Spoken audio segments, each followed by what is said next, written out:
6th of May 2021. Could we all stand for a karakia, please? Tūtawa mai i runga, tūtawa mai i karo, tūtawa mai i roto, tūtawa mai i waho, kia tau ai te mauri tū, te mauri ora, ki te katoa, haumi e, hui e, tae ki e.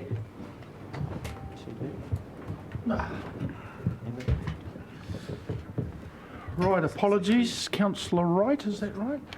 Is that right? Good start. Do I have a mover?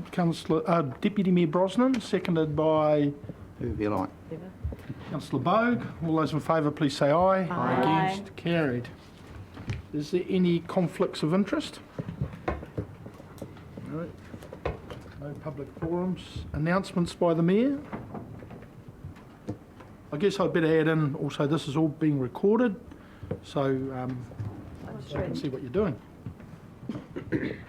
Insane. No announcements.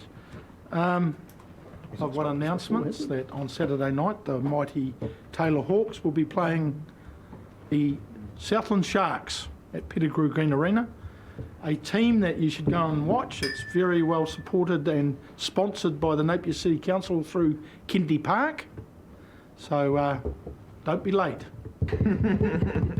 Councillor McGrath, you also would like to... Yes, just through the chair, just letting everyone know next week Road Safe Hawke's Bay has its annual Youth Road Safety Expo from the 10th to the 14th at Pettigrew Green Arena also. Traditionally it's been Year 11s that have attended through their schools, but it would be great if we could get some more parents and parents and grandparents to go along and just have a look what it's all about. Thank you. Is there any minor matters to be, please? No. Confirmation of minutes for Thursday 25th of March 2021, please. Do I have a mover? Councillor Crystal and Councillor Brown. All those in favour, please say aye. Aye. Against? Carried. Announcements by management. Do you have any? I thought you told me anything. We now move on to item 1 on the agenda. And will Tony speak to this or Robin? Robin?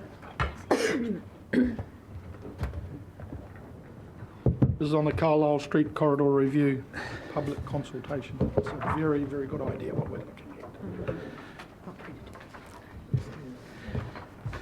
Thank you, Chair. Just giving my apologies for Tony Mills, who wrote the report. He's double booked this morning, so I'm standing here instead. It's a fairly straightforward report. We are looking to undertake some investigations and some public consultation with Carlyle Street traders, landowners and users. Sorry. What we'd like to do first is get your approval to do that. Obviously it's a fairly major exercise, and we were always often caught speaking to councillors prior to speaking to the residents, or speaking to the residents prior to speaking to councillors. So we're coming hopefully the right way around this time. There are obviously a lot of businesses, there's an awful lot of investment in there, so it may become fairly high profile, hence we wanted to be out in the open and speak to councillors prior to that. The only thing I'd like to draw your attention to is the crash diagram in the appendix. Yes. It's obviously a fairly long stretch of road, so there will be a number of accidents along there. But even by urban standards, that's an awful lot of activity going on. It's an awful lot of crashes. And obviously every crash is a risk of an injury or a death, which we're not prepared to just note and ignore. Questions? Thank you. Through the chair, the 60 plus accidents, so what time period was that over? I believe that'll be a 10-year period.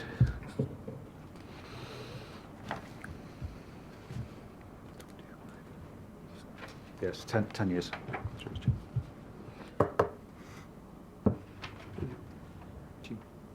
Does that answer you, or is you? Does answer my question, thank you. Councillor Bogue. Through you, Mr. Chair. Oh, thank you for this. It's great. Yes, as a cyclist, it's quite challenging riding on this particular part of the city. Couple of things. How are you going to consult with cyclists on this, for a start? Sorry, can I just bring Michelle up, who's supporting us with the engagement plan? Through the Chair, thank you, Maxine, for your question. We're aware of some organised cycle groups, plus, of course, there's the casual cyclists, so we're going to make sure information about this process goes out directly to groups, but also to the wider community through our usual communication channels, so that everyone's got the opportunity to know about it and give their feedback. Okay. Just one other question or point. The diagram, the crash diagram, is quite confusing, and I'm wondering if, when it goes out next time, if it could have a bit of a key at the bottom with what those symbols mean, please. Yes, through your chair, absolutely we can do.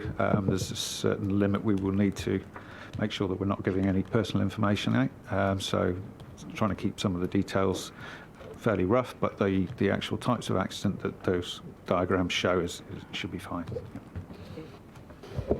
Councillor Simpson. Yeah, through you, Mr. Chair, just a query. We have a parallel pathway being Thackeray Street, and I notice that there's 200 cyclists use Carlyle Street, and when you drive down Carlyle Street, it looks like an accident waiting to happen.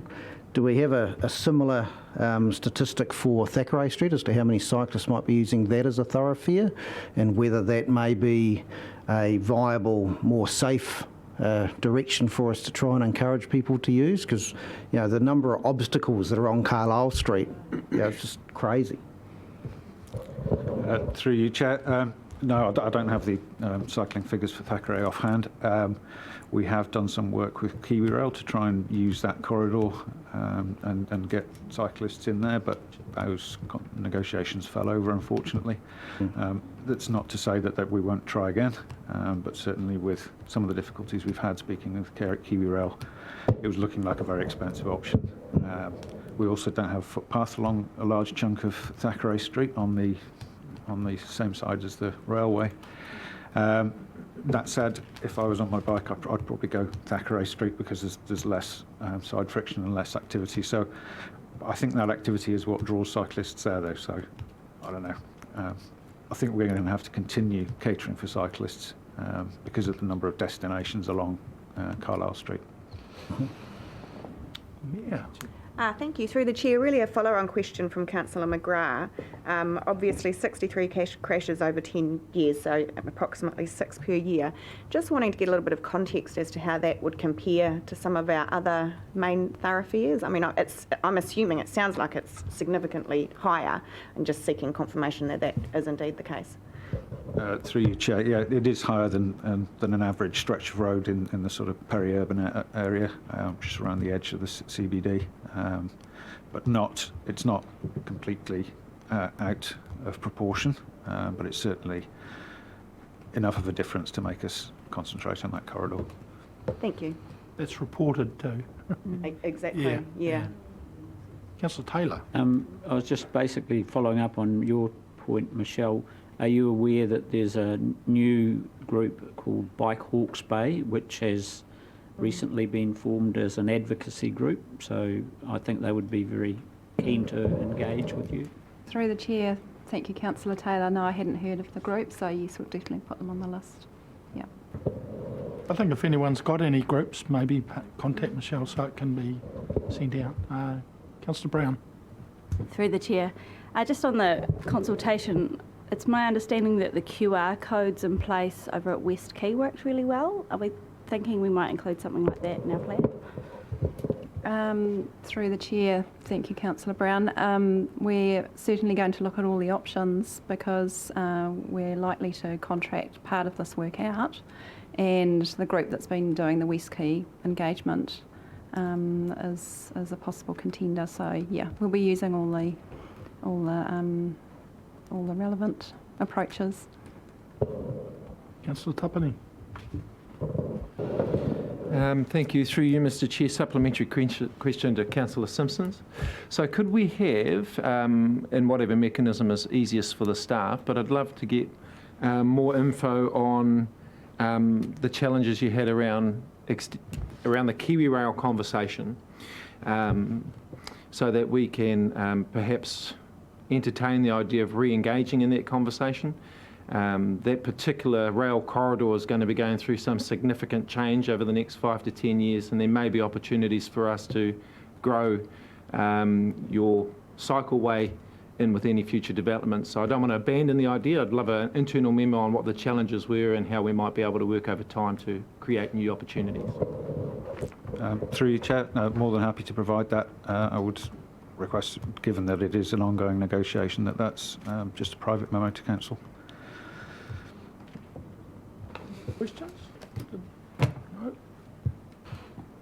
Deputy Brosnan. Just through you, Mr Chair, I'm quite happy with the paper and the recommendations. It was more for me in the wording of the recommendation. I think it's possibly not quite grammatically correct and doesn't sit on its own, and so I'm happy to move but would like a small amendment. Fantastic. You tell us what it is, please. So the first half, approve the commencement of public consultation for the purposes of identifying key areas of concern affecting the Carlyle Street traffic operation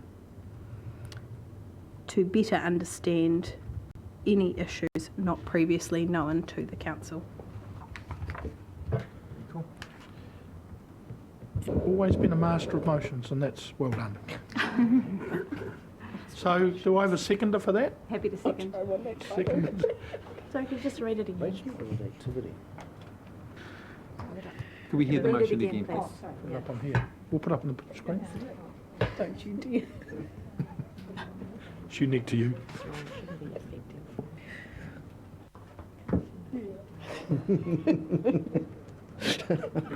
Stopped.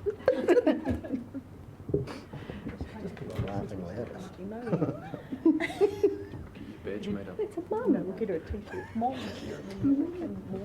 Is that, Approve the commencement of public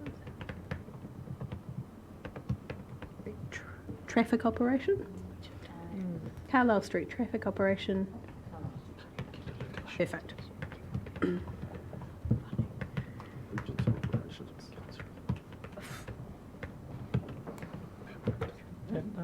Happy to move that as a new substantive motion, Mr Chair. okay. And you're happy with that? Very Thank you. Do you want to speak on it? Brown. Councillor Brown? So any comments, please? It's back with you, Deputy Mayor Brosnan. No comments, thank No you. comment? All those in favour of the motion, please say aye. Aye. Against? Carried. Thank you very much.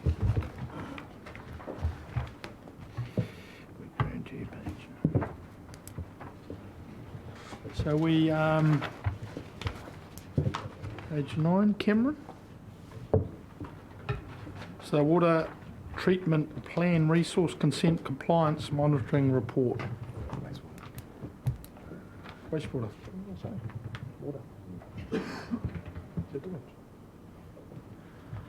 There you go, Cameron. Good morning, Mr Chair, Madam Mayor, councillors, ladies and gentlemen. This report is a report to council, and as you are aware, with all of our compliance monitoring, my intention is to bring those reports to you for transparency, both to yourselves and to the public.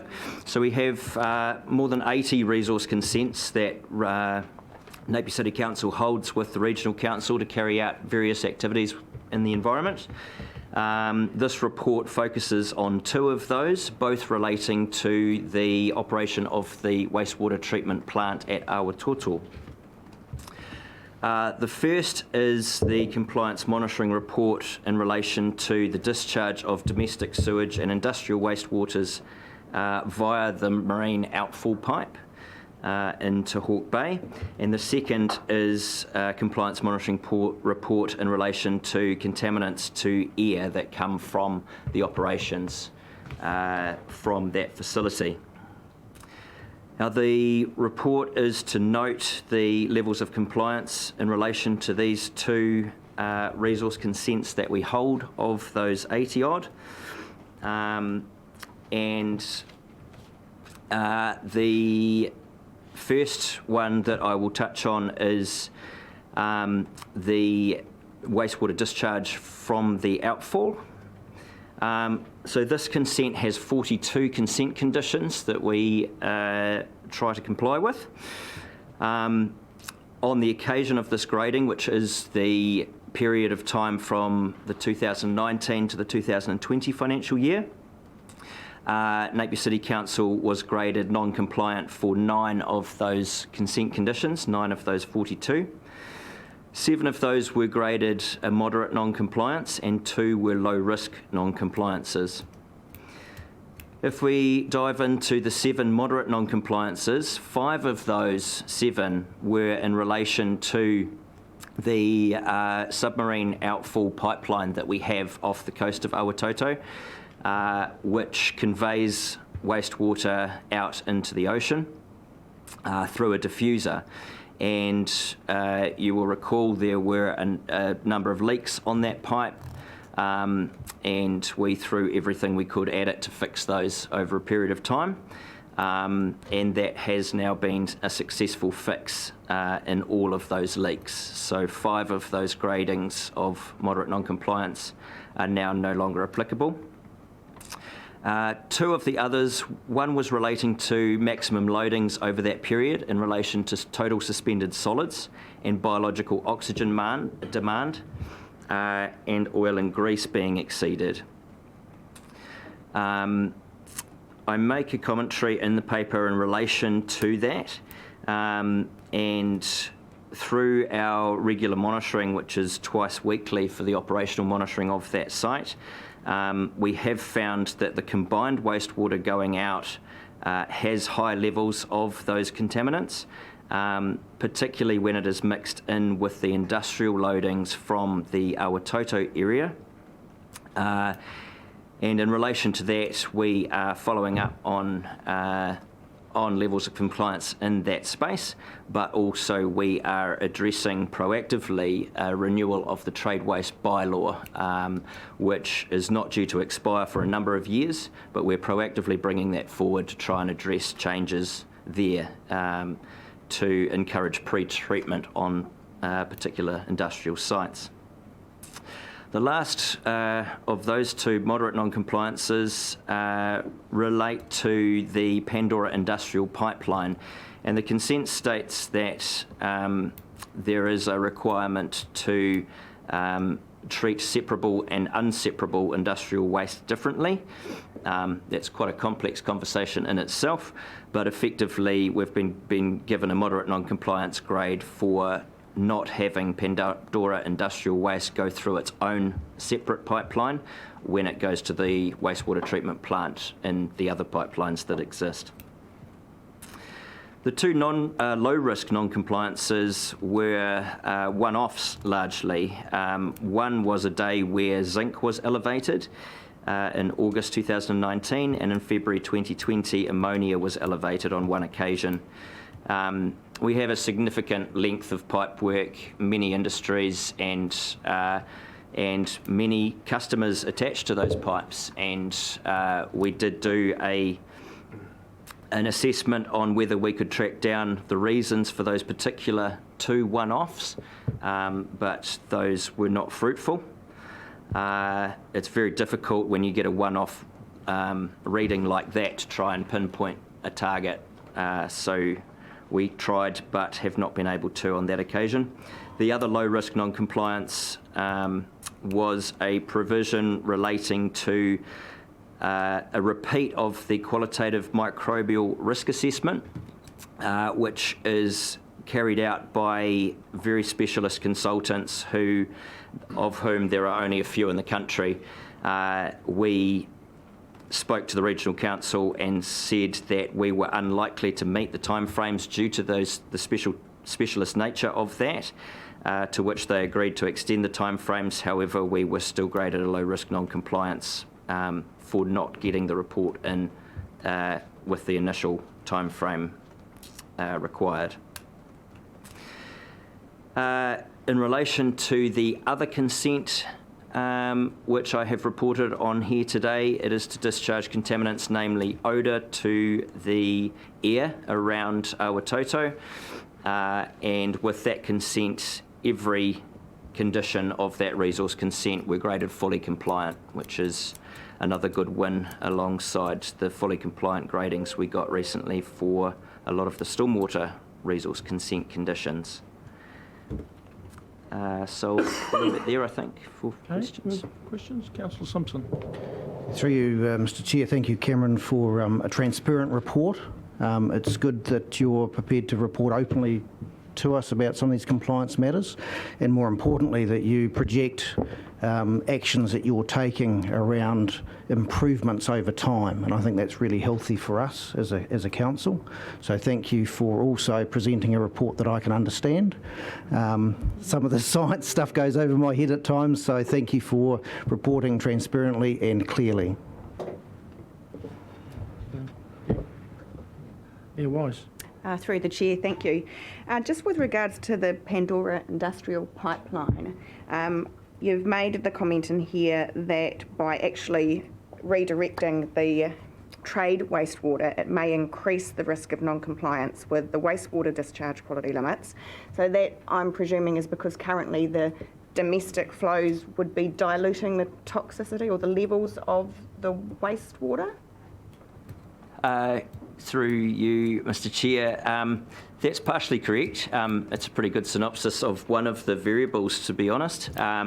The other is that, so yes, dilution is a factor. The other is that when it is being combined with the domestic wastewaters, it is then being treated through the biological trickling filters, as well as going through grit separation and screening. So there is an increased level of treatment of that currently, where the bugs and creatures that live on the media inside the biological trickling filters will have a positive impact on reducing the levels of contaminants that come through that industrial waste stream due to it being treated in that manner.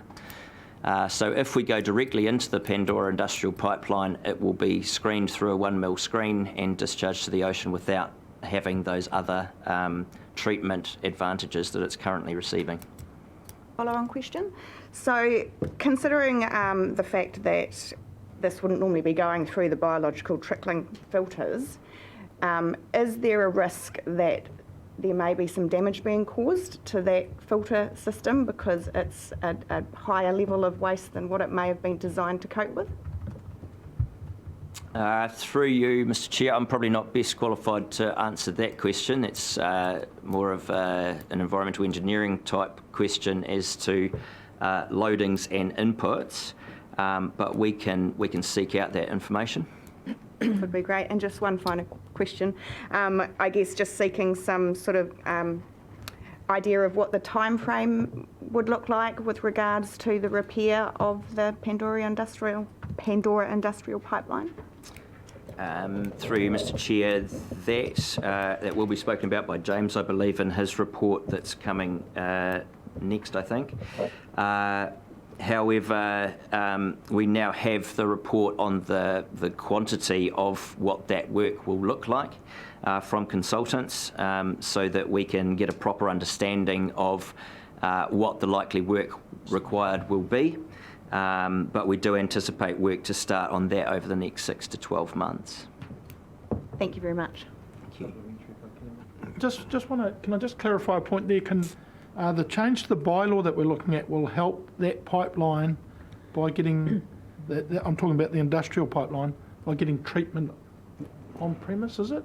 Of what will go in there? Can you just explain that a little bit, please? Certainly. So the trade waste bylaw will be looking at the the current quality levels of the allowance of us allowing trade waste into our pipes.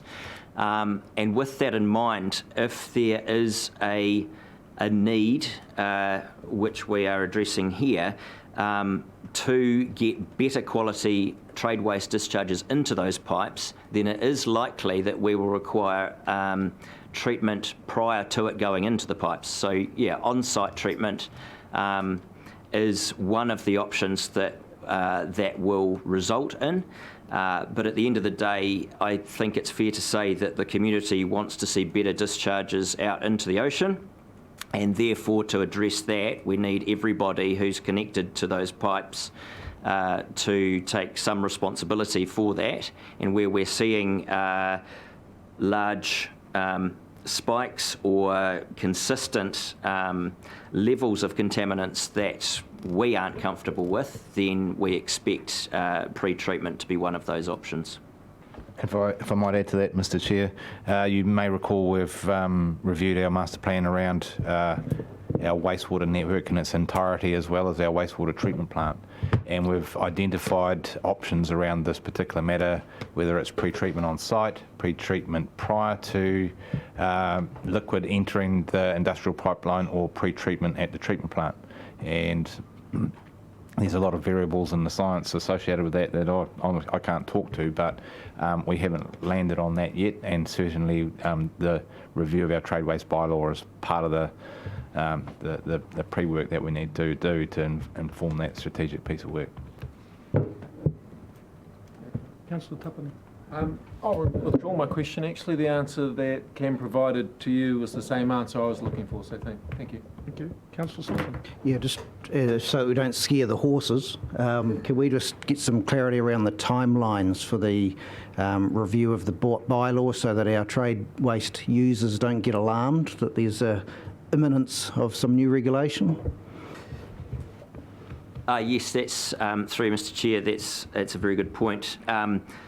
Any significant bylaw changes, which this would be, require a huge amount of consultation, and there is a special consultative procedure that we need to follow in relation to this, as we did with the recent stormwater bylaw upgrade. We are looking at a timeline around this being enacted on the 1st of July 2022. However, that will all depend on a number of factors that lead to a date in relation to that. And it won't be, as far as I can see it now, it won't be a switch that on that day you shall. There will be time frames and stages that are required to address those sort of concerns. Bearing in mind that the City Council has the resource consent that has been reported to in this report coming up for renewal in the next number of years, and the expectation will be that when that consent is renewed, the levels of contaminants that we are allowed to discharge conditionally in relation to that consent will be a lot more stringent than they currently are. So that is one of the reasons to get ahead of that ball and make sure that we are aiming for continual improvement of those discharge levels well prior to that happening. Thank you. Councillor Crystal. Just in relation to that, when you were talking about the Awatoto area, there's some new businesses being built down there. Do they have any conditions because they're new put on them on their pre-treatment having to go in now, or is it all going to be retrospect? Through you, Mr. Chair, there has been conversation in relation to those, and they are all privy to the current trade waste bylaw and the consent conditions that addresses. We have basically authorised them to provide, under the auspices of a temporary or an interim trade waste consent. So that allows them to prove to us what they are discharging and what their treatment levels are like, so that we can see early on in the piece whether that's an issue. It's a very good point. Councillor Bogue. Yes, through you, Mr Chair. I just wanted to point out an inconsistency in the wording of A, the officer's recommendation, between that and the actual compliance monitoring report, and I believe a couple of words have been omitted, because it says here that it's a compliance monitoring report for the discharge of domestic sewage and industrial wastewater into Awatoto via a marine outfall, whereas the actual compliance monitoring report says industrial wastewater into Hawke Bay at Awatoto via a marine outfall. So we've missed out those words, Hawke Bay at. Would that... That is, through Mr Chair, that is correct. Apologies for that. We have definitely not discharged domestic sewage and industrial waste into Awatoto.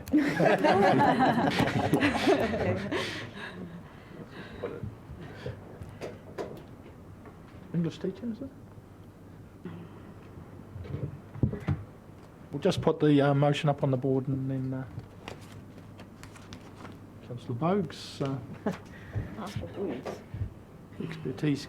That's one all. Master of motion. That's one all.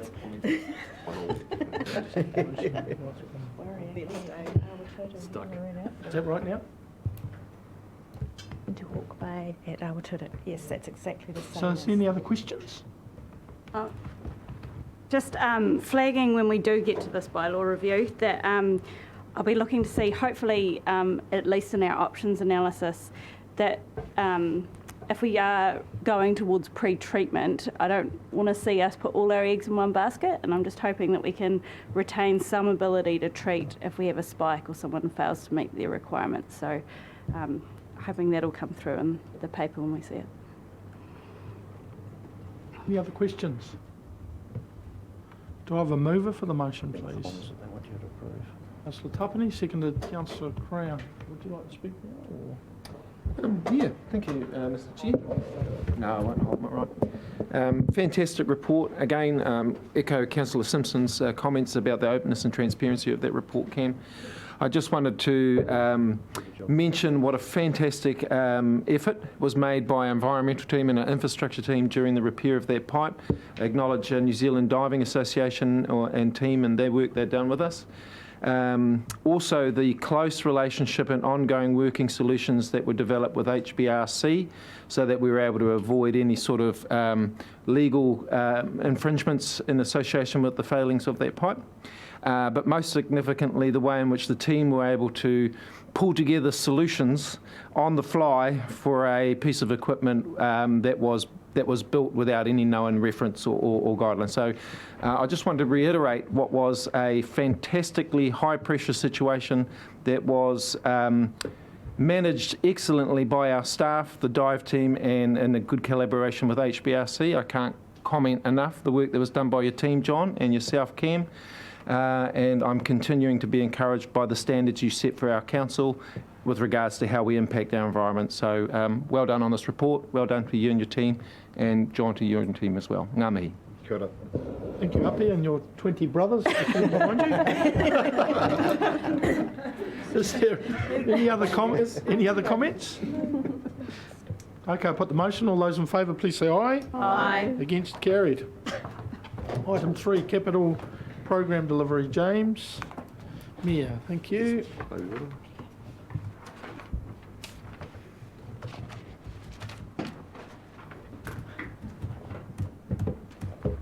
Chair should really say that. I think it would be more helpful. Kia ora. Good morning, everybody.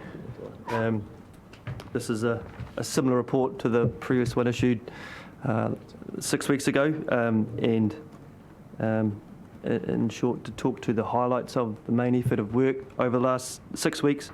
I can proudly say that the team have been working on some positive work. Marine Parade raised crossings is now underway. Work on the Miani Quay, we have awarded tenders, and those works are starting soon. Parklands 8, 9 and 10 just about underway. A roundabout at York Road, Auckland section is well through design and coming out the far end of a detailed design. And we are in the process of awarding the Hawke's Bay Rugby Union lighting contract. So a reasonable effort in 6 weeks of work, and those are some of the highlights.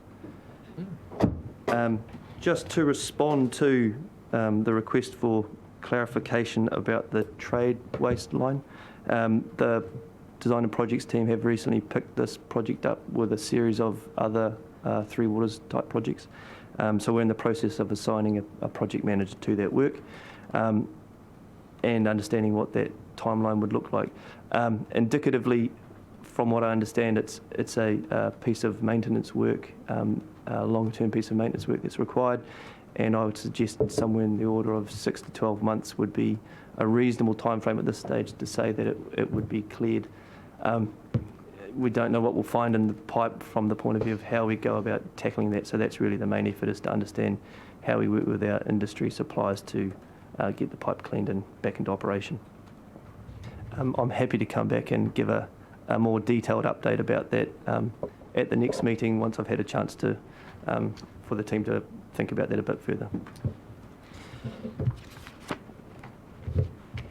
Since last time, some of the projects that we spoke to that are not as in a best shape as possible, and the team are working with some of the sponsors, the Mariwa shops. The process for that is the team are putting a paper together to bring back to council to seek direction on how we go about tackling that. The costs for achieving that outcome, that safety outcome, have increased over time. So naturally we need to come back and talk about that and get direction on that.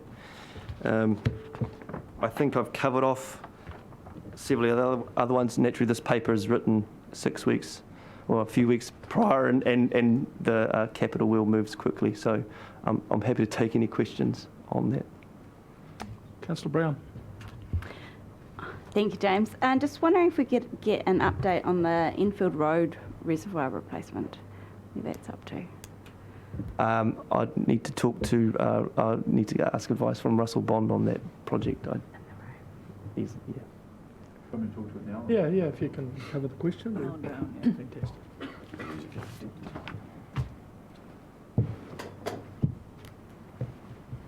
Sorry, yes. So this project, we're currently going through through the procurement plan. We're going through the options available to council. We've also got we've programmed in a workshop to come and discuss those with council further. So just looking at how we progress, there's quite a lot of obvious interest in the project, and we just need to understand some of those things that council want to investigate further and identify. So it's still at the preliminary stages, and that we're doing some geotech work, just getting some stuff sorted. So I need some input from council, and I want to have that conversation around what we want to use the land for in the duration over the next 2 years until we start getting into construction, as well as the project at large, looking at how much land and where we can put the reservoir in. So there's quite a lot of things that we need to just go through. Yeah. If I could add to that through you, Mr. Chair, what Russell's alluding to is we're still figuring out exactly what this project might look like. Yeah. So we've purchased the land, and we're in discovery phase about how big, how much, and what is involved in that project before we can put a definitive scope around it. So there's quite a bit of work to do before we can get to a point where we know exactly what the project is that we need to roll out. Supplementary through you, Mr. Chair. Just wondering, there was talk at one stage about maybe setting up a working group for this project. Is that still on the cards? Correct, yes. Where does that fall in the timeline? Yep. No, that's some of one of the topics at the workshop, to formalise that with how council wants to shape up, and yeah. Thank you. Deputy Mayor. Thank you, James, for a good report and a lot of progress made in the last 6 weeks. Couple of questions from me. First one, the Mariwa toilet block. Not on there. Understand that's sitting with our insurers. Are you able to give us any update on that? I can't talk to that at this. I understand that John can. Thank you for that, James. Through you, Mr. Chair, yes, absolutely can speak to that one. Deputy Mayor, you're correct. This one sits entirely with our insurance agents with regard to the work associated with that. Some of the challenges that they've had recently, or not challenges, but process that they've been working through is obtaining building consent. I understand that has now been issued and work is imminent, potentially starting in the next week or two. Imminent, great word, thank you, John. Through you, Mr. Chair, I've got a couple of others I have questions about, if that's all right. The next one is the Puketitri Road upgrade. I'm very conscious. I remember in my first LTP we had submissions on this in 2014. At that stage we said 3 to 5 years. We are now 8 years in, and I see both are greyed out. So I would love an update on where we're at with that. Yes, I think my last update, Puketitri is part of the RLTP going forward. So I'll get this young gentleman here to talk to that one as well. Thank you, Robert. That for a while. So through you, Chair, it's a fairly major project. There are certainly drawings going back to that time, 2015, 2016. There was a great deal of work done. What we have tried to do is to secure NZCA Wakakotahi funding for that. It was always a council-only funded, and looking around about $6 or $7 million. So we've spent probably a year and a half, 2 years trying to get NZCA funding for it. We haven't been particularly successful with that, but we are able to put it in the programme, or certain elements of it will be in the programme in the next 3 years. It is still a priority for us. It's just getting it funded without hurting the ratepayer too much. Understand, thank you. Through you, Mr. Chair, my next one was the Tamatea DMA, the district metering area project.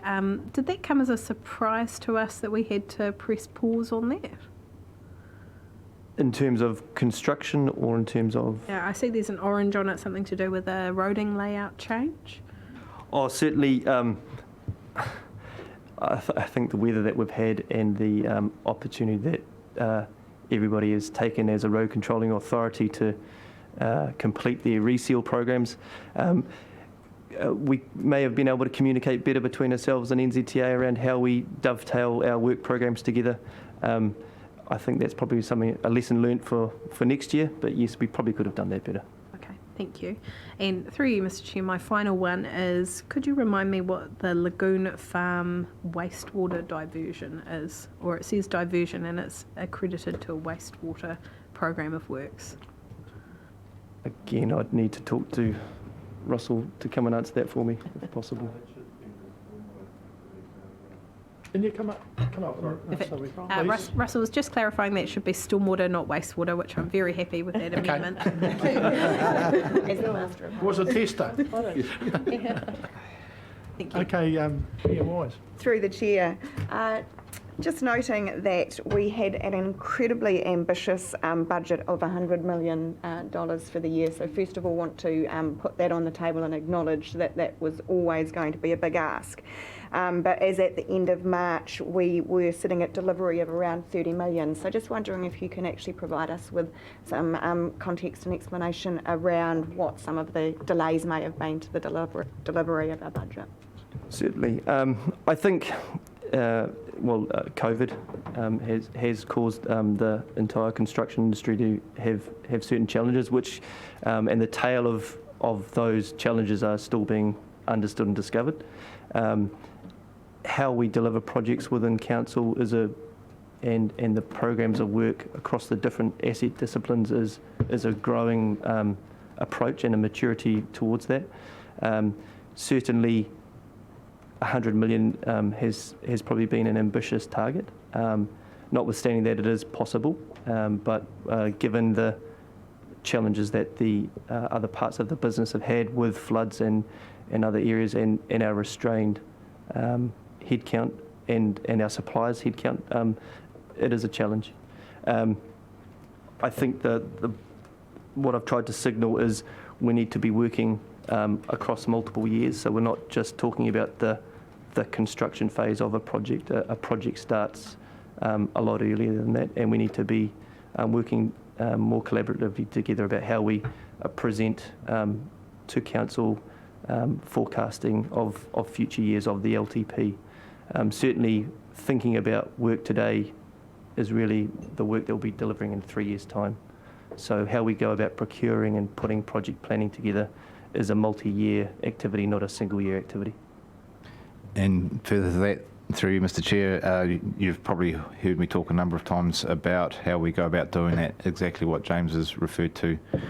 Historically, we'd have a single dollop of money in a single year in our programs and our LTPs, and we've worked pretty hard to bring a bit more discipline to how we identify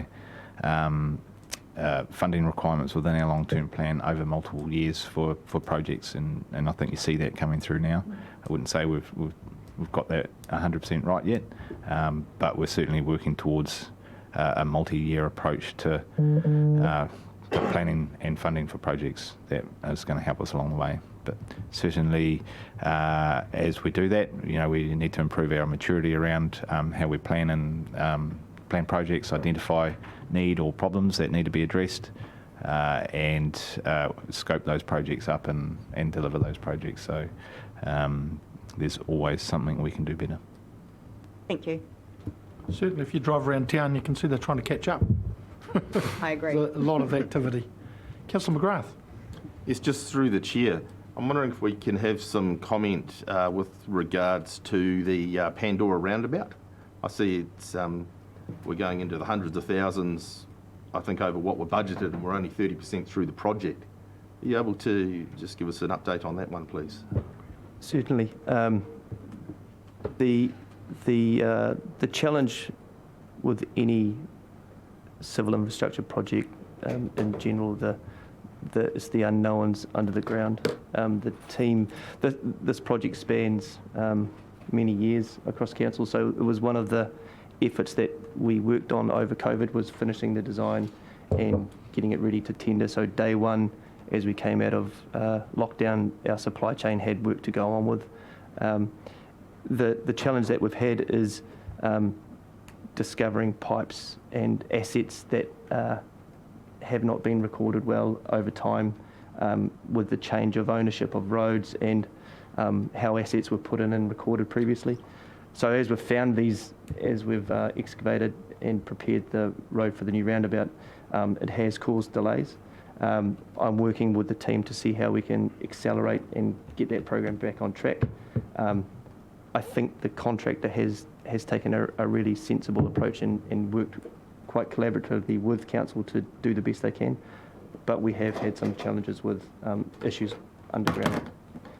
Subsequent to that, we have actually procured and are in the process of awarding a panel of suppliers to help us alleviate those types of issues going forward. So off the lessons learned of that, we have a supplier arrangement with three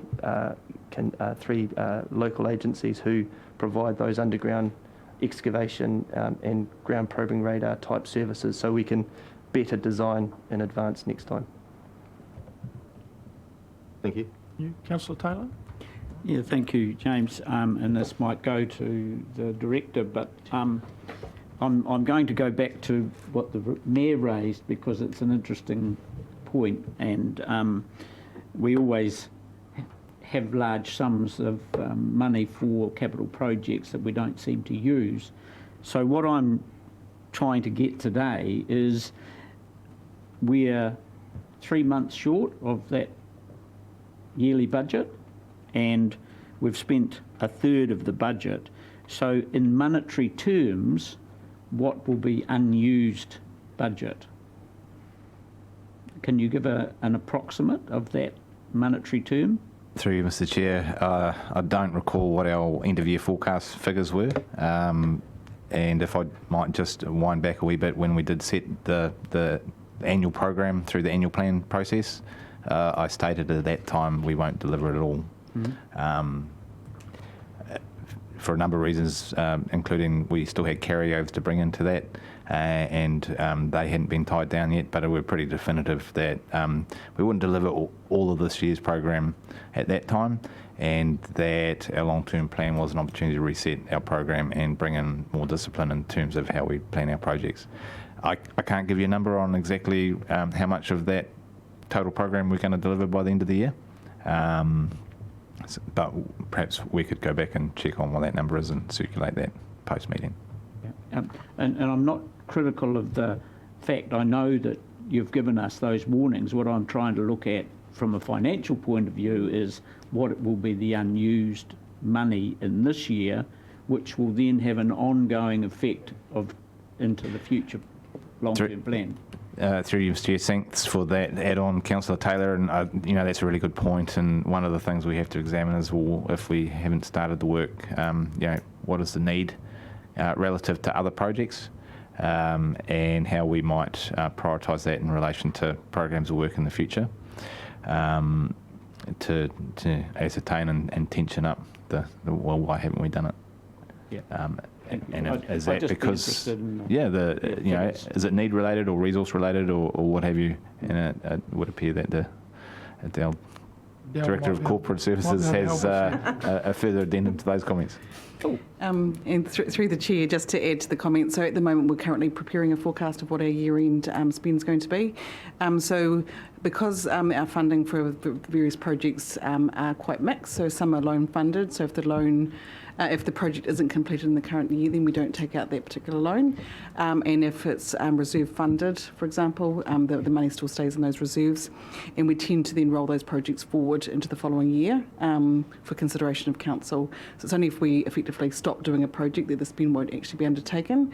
And obviously, you made aware if there's any sort of variances that are coming through on a project-by-project basis. So yes, we will be giving you the information, and we'll have that available shortly. Thank you. Okay. Councillor Tapani. Thank you. Supplementary question. Thank you. Through you, Mr. Chair, follow on from Councillor McGrath's question to James. You may have mentioned it in your reply. I just don't think I picked it up. But those unknown factors beneath the soil as we're conducting work, when we come across infrastructure, that probing and investigation team of 3 organisations, do we take the time then to try and understand where that component of the network continues on? Is that what I picked up in your response? Through you, Mr. Chair, more or less. Surveying and the science of surveying is both precise and accurate. You need both of them to be within millimetres down at the Pandora-Thames intersection. It's an extremely flat area. We're just about at sea level. If the survey was out by 5 millimetres, it's within tolerance. However, the pipe might not fit. So we're really using the feeler gauges on this project to get things right, so to speak. Thank you very much. Any other questions? Councillor McGrath. Going to get on my hobby horse for this one. Dirty water. I see the last one here is trial borefield 1, and it's 100% completed. I understand we didn't get the right water quality, if it's the same bore I'm thinking, to get us low manganese. Where are we at with getting some more bores or wells put down, and what sort of a speed are we working at to try and get this dirty water resolved, or finding a bore that doesn't have the manganese in it? Through you, Mr. Chair, I'll take that one, James, and quickly hand that over to Russell. While he is gathering himself with a response, the project there refers to the trial bore that we sunk at Sandy Road, where at varying depths we encountered varying water quality and manganese content. So off the back of that project, we've recognised we need to refresh our approach to manganese-free water, and Russell's going to pick it up from there. Thank you, John. So yes, Sandy Road, we were looking for a water source that we did not require a great level of treatment, and because that would offset the cost of the 2 kilometre extension of the rising main. We're unfortunate that it still contained manganese that would then still give us that discoloration after chlorination. So the project was then, so we've had to regroup there with the Awatoto area having high manganese, then it would require treatment, which is, I guess, quite a costly process, and one that we could not provide low manganese water in a short period of time. So part of the project has, we're still working through our master plan project with the 2 bore fields, but part of the reform project has picked up the search for low manganese water, and we're looking at increasing our bore capacity in the Taradale area where we know we have low manganese water. We're also looking at the current A2 bore, which was drilled and I'm trying to think, a couple of years ago, and it was abandoned because of it didn't meet the secure water status that the ministry had at the time. So now that the changing in the drinking water standards have taken away that secure status, that water source now with some minor treatment through UV can be helped and used to supplement the water supply. So through initial tests, that supply that had low manganese in its water quality samples. We're currently in the process of, we're going to do some drawdown tests on that and see if that is a viable water source for the city for next summer. So we're looking at how we can provide low manganese water as quickly as possible for the next summer high demand season, and we're looking at a number of options. So that's been like I say, funded and managed through the reform process. So, but we can provide more detail on that work program for council as well. So, and with that detail, could we have some perhaps timelines as well? Would correct. be much appreciated. Yeah. No, definitely. Thank you. Yep. Any other questions? I have a mover to receive this report, please. Moved by Mayor Wise, seconded by Councillor Simpson.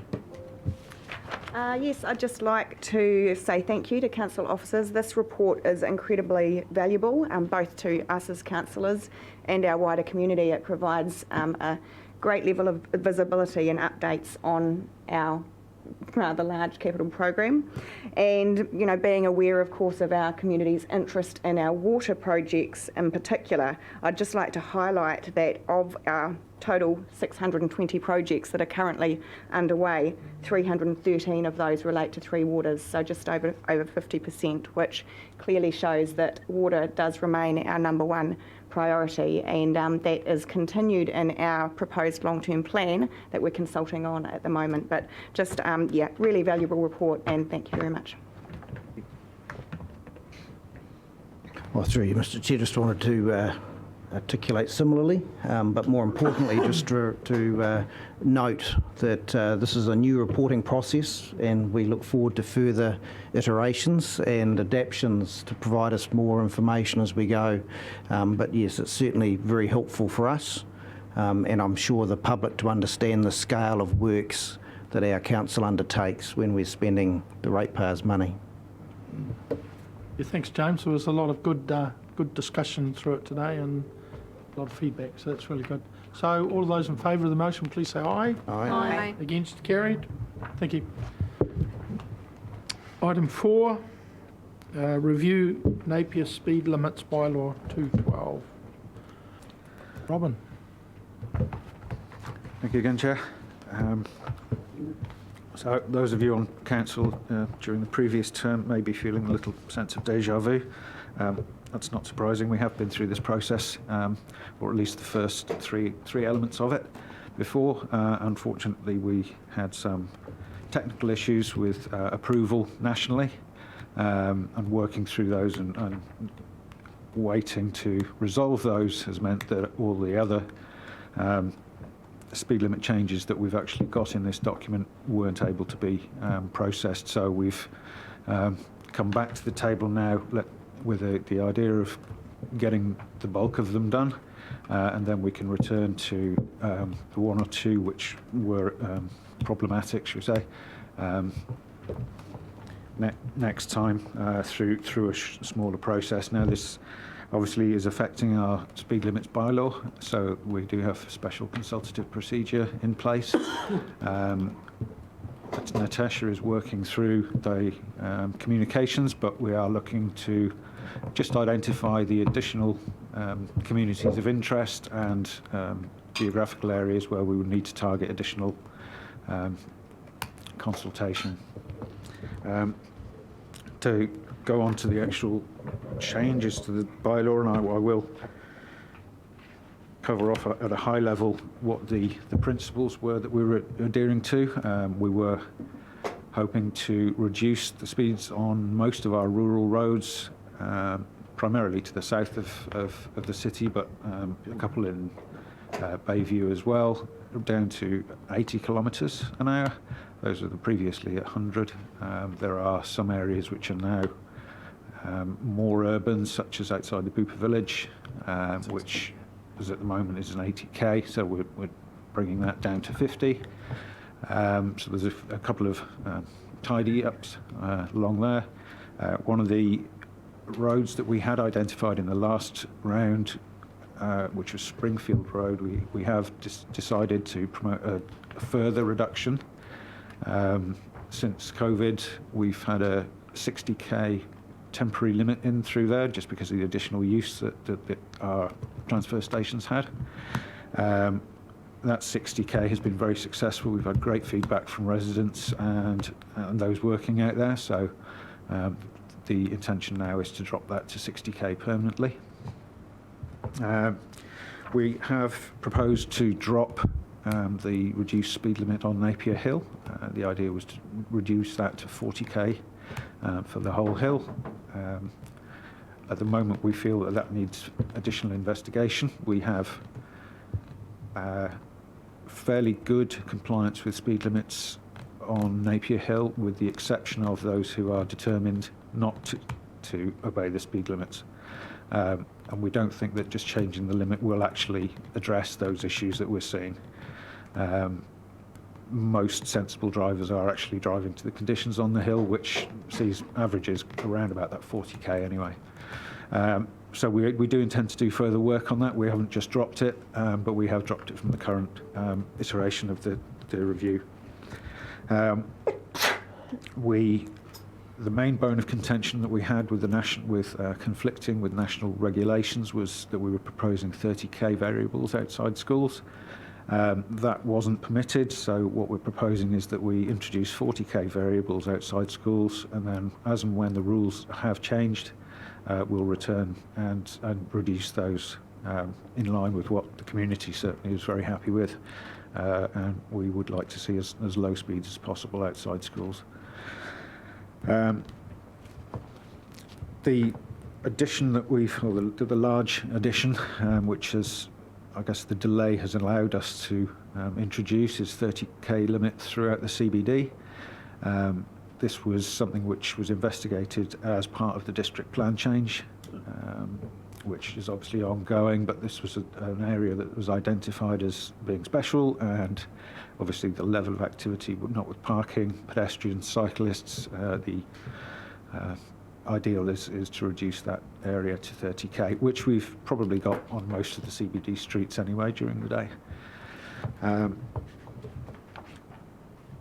So I draw your attention really to recommendations A, B and C, which are, I guess, to review and change the proposed bylaw change. Too much change. It is an iterative process, but we'll get there. Noting those exceptions, and just approve that the special consultative procedure is entered into. I'm more than happy to take any questions on. You have a question in relation to the school safety zones. If you got a really good feedback on people wanting 30, you're in a position we could still change to that? No, we would still have to get the approval of Wakakatahi, and the speed limit rule doesn't allow that at the moment. That's where we hit the wall, I guess, is probably the way to describe it.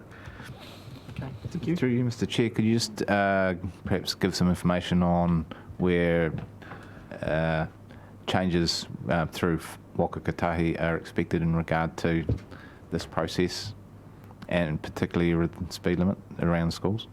Certainly. The speed limits rules are currently being reviewed. Wakakatahi have promoted that they will be not only allowing but recommending that all school zones become 30k variables.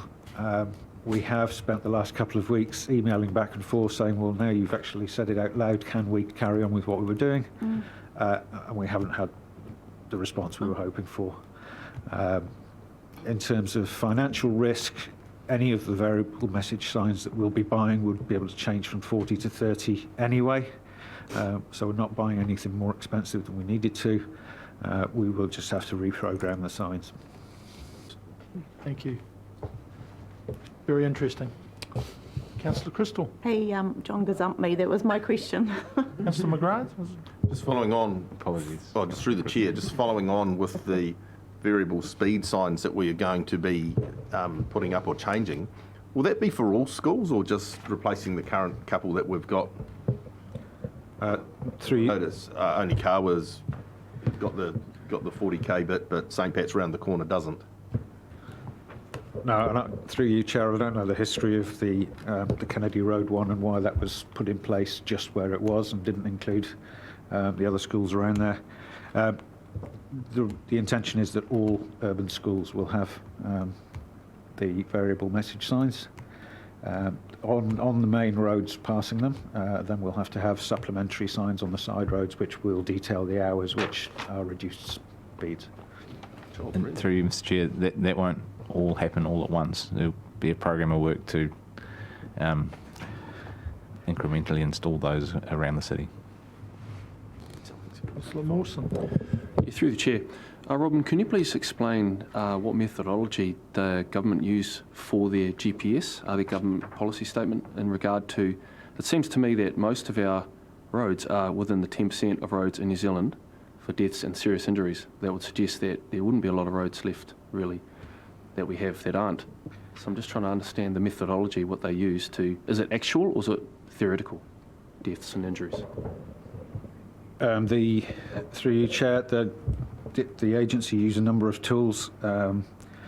Some of them will extrapolate existing data, but it does tend to go back quite a long time. So, for instance, we have a couple of priority areas which were identified through the analysis that have actually been dealt with and are no longer issues. So we've got two of them are on Kennedy Road. So some of the data they're using is probably too long to give an accurate idea of what's going on now. That said, the what they call the Mega Maps software, which is shows safe and appropriate speed for each section of road in the country. That's predominantly good advice, but it always requires a local eye to review and make sure it's not contrary to what we're trying to achieve. There's a lot of process involved. Yeah. And just follow-on question from that, just I guess with a lot of our members of the public obviously not really appreciating the state of the expressway, I'm just a little bit conscientious that we don't necessarily want it to slow down traffic from Napier to Hastings in any other way. Just looking at some of those rural roads through Miani and so forth. Obviously, Miani Road, you're looking at upping from 70 to 80 to be consistent. But just obviously nice straight bits of road and just trying to work out the methodology where, hey, has there actually been serious crashes there, or is it just because it's theoretically bad? Through you, Chair, the urban routes are primarily a blanket attempt to reduce deaths and serious injuries. They're not generally dependent on the exact road or the level of activity that's occurring on those roads or even the accident records. there are very few sections of road which do come through with a recommended safe and appropriate speed of 100 or above.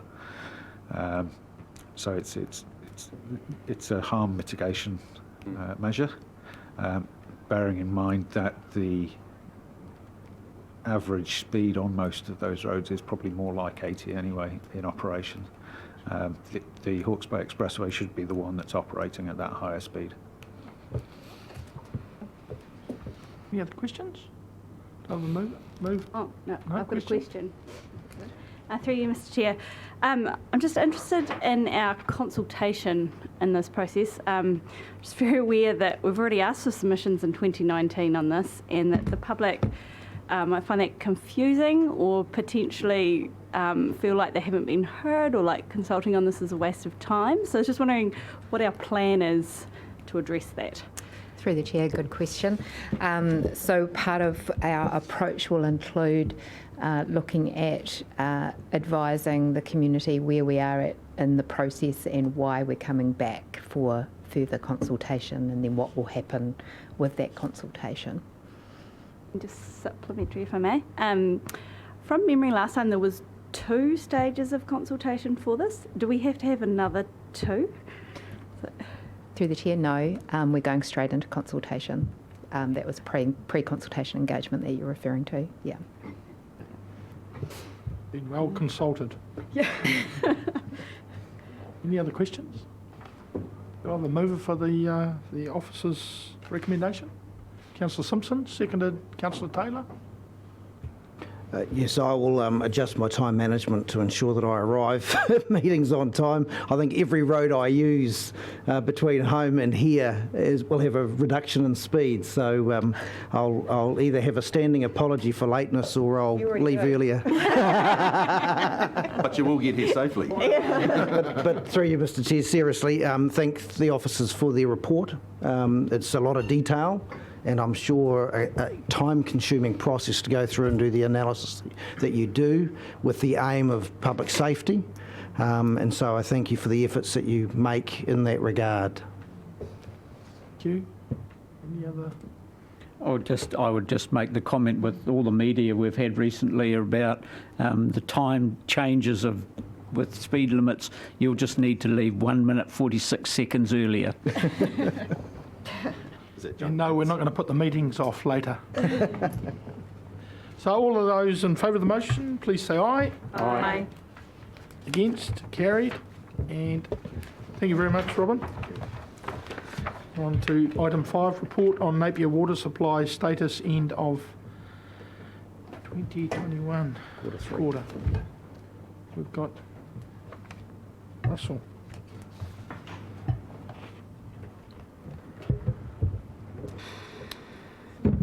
Thank you, Chair. Carry on, Russell. Hello. Excuse me. So this, thank you. The report is a quarterly report, part of our response to our water safety plan and the drinking water assessors who work on behalf of the Ministry of Health. I'd like to just take the opportunity to see if the report is read, take it as read, and if they have any questions from any of the members. There's nothing specific you want to highlight, or? No, nothing significant through this quarter. Nothing. It's been compliant, and we've met our obligations through the water safety plan and the Act. So. Yeah, well, that's a good comment. Yeah. So, we have any questions? Councillor Mawson. Yeah, just some clarity, please, Russell. It says here in the report, where are we? It was the T1 bore is not in use and not intended to be put back online again. Correct. But that line is actually used for T5 as well, and it says T1. Can you provide me some clarity? Is T5 actually online or not? Sorry, T4. T4? Yep. So it says T4, T1 is not in use. So obviously it's a copy and paste, but is T4 in use or not? Sorry, I'm just trying to find. Sorry, so page on our agenda 35 is the T4 one, and then 34 is the T1.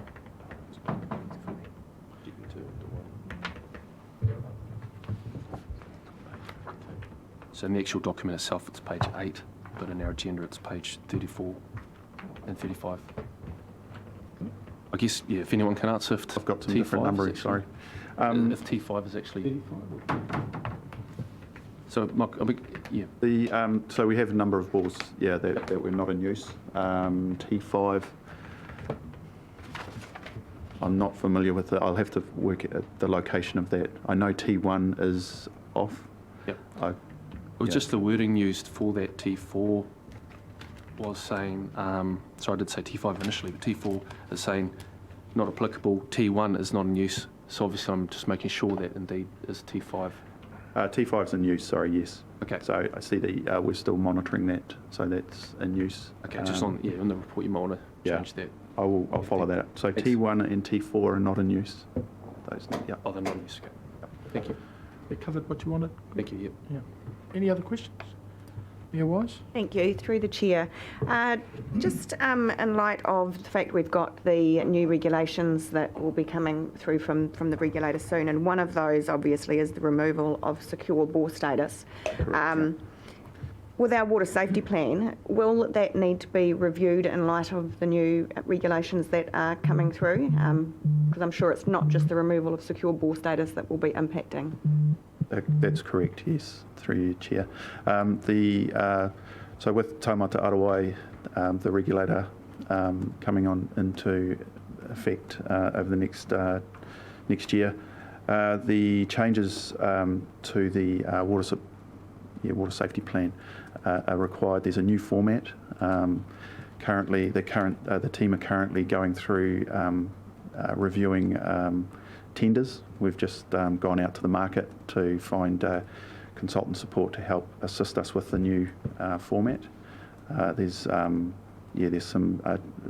distinct changes from the last format to moving into the new regulations. So there's a lot of onus on the water suppliers to be self-auditing and not necessarily meet the standards, but the Taumata Arawai are looking for water suppliers to exceed those standards. So it's how we word and write that to, I guess, provide that safety and security that they're looking for. So it's a new format, a new framework that's going forward. So yeah. Thank you. Councillor Crystal. Through the chair, Ms. Russell, with that going out to getting consultants, considering every other council in New Zealand's going to be doing the similar thing, is there enough people around to do the work, or are we going to struggle with that? Well, that's a good question. The responses we've got through the RFT process have been very good. There's some the very good candidates. We had 4 responses, and 3 met the key requirements. And no, they've been. It's looking very favourable for us. But I guess we're potentially maybe first off the cab off the rank. Cab off the rank, yeah. So. Okay, thank you. That's just with the whole water program is around resourcing and concern for the community, industry. Any other questions? Do I have a mover for the recommendation, please? Councillor Simpson, seconded Councillor Crystal. Any comments? Yeah, I just like the look of the green ticks, Mr. Chair. I'm all good. Right, I'll put the motion. All those in favour, please say aye. Aye. Against? Carried. Do I have a mover for us to go into recess for this meeting? Councillor Mawson, Councillor Crystal, second. All those in favour, please say aye. Aye. Against? Carried. And I'll swap seats with We have a 2-minute break.